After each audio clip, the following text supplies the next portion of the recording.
పెట్టుబడుల విషయంలో AP CM చంద్రబాబుది అతి పబ్లిసిటీ అన్నారు కేసీఆర్. ఆయన చెప్పే లెక్కల ప్రకారం అక్కడి ప్రభుత్వం చేసుకున్న ఎంఓయూలు సక్సెస్ అయితే ఏపీలో 20 లక్షల కోట్ల పెట్టుబడులు వచ్చేవన్నారు. కేసీఆర్ వ్యాఖ్యలు 100% నిజమని అన్నారు మాజీ మంత్రి గుడివాడ అమర్నాథ్. కేసీఆర్ వ్యాఖ్యలను మంత్రి కందుల దుర్గేష్ ఖండించారు. ఏపీలో జరిగిన ప్రతి ఒప్పందానికి పెట్టుబడులు వస్తున్నాయని అన్నారు.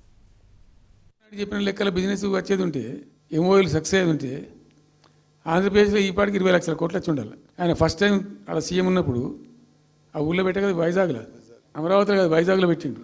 వైజాగ్లో ఎవరు వెళ్ళి ఎంఓయూలు చేసిన వాళ్ళంటే వంట మనుషులు అని చెప్పిండ్రు. ఆ స్టార్ హోటల్లో ఉన్న బయట వంట మనుషులు, వాడు ఎవడ సప్లై చేసేటోళ్ళు, వాడు వచ్చి కూర్చోపోయి సంతకం పెట్టే పెట్టిండు వాడు పాపం.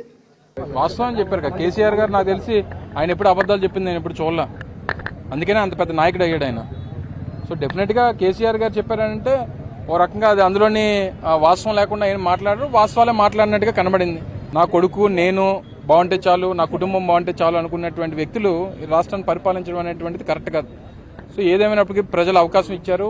ప్రజలు ఈరోజు ఆ అవకాశాన్ని ఇచ్చిన తర్వాత దాన్ని సద్వినియోగం చేసుకోవడం మానేసి అప్రజాస్వామిక పనులు, పబ్లిసిటీ, మార్కెటింగు, లేదా ప్రతిపక్షాల మీద అన్యాయంగా కేసులు పెట్టడం, దీని మీద వారి శ్రద్ధ ఎక్కువ కనబడతా ఉంది తప్ప నేను నిన్న కేసీఆర్ గారు చేసినటువంటి వ్యాఖ్యల్ని పూర్తిగా ఏకీభవిస్తూ ఆయన చేసినటువంటి వ్యాఖ్యల్లో ఒక్క చిన్న మాట కూడా తప్పలేదనేటువంటిది నా తాలూకు వ్యక్తిగతమైనటువంటి అభిప్రాయం. సరే, ఆయనకి ప్రత్యేకంగా విమర్శించాలనేటువంటి ఆలోచనతో చేసే పని తప్పితే ఇవాళ మనకి ఇప్పటికే చాలా గ్రౌండ్ అయినాయి. ఇక ముందు కూడా మనకి ఏవైతే ఎంఓయూలు అయ్యాయో అవన్నీ కూడా గ్రౌండింగ్ చేయడానికి మనకి దీనికి ఒక ప్రత్యేకమైనటువంటి ఒక మిషన్ ఏర్పాటు చేయడం కూడా జరిగింది. ముఖ్యమంత్రి గారు ఎవ్రీ 15 డేస్కి ఎవ్రీ 1 మంత్కి కూడా రివ్యూ చేయటం, అదేవిధంగా ఏ డిపార్ట్మెంట్ నుంచి మనకి ఎంఓయూలు అయ్యాయో ఆ డిపార్ట్మెంట్ వారు కూడా దాన్ని ప్రతి 15 రోజులకు ఒకసారి రివ్యూ చేసుకుని ఎక్కడ మనం ఉన్నాం, ఏ రకంగా గ్రౌండ్ చేసుకుంటున్నాం అనేటువంటి మైన్యూట్ ప్లానింగ్ తోటి ఈ ఎంఓయూలు చేసుకోవడం జరిగింది.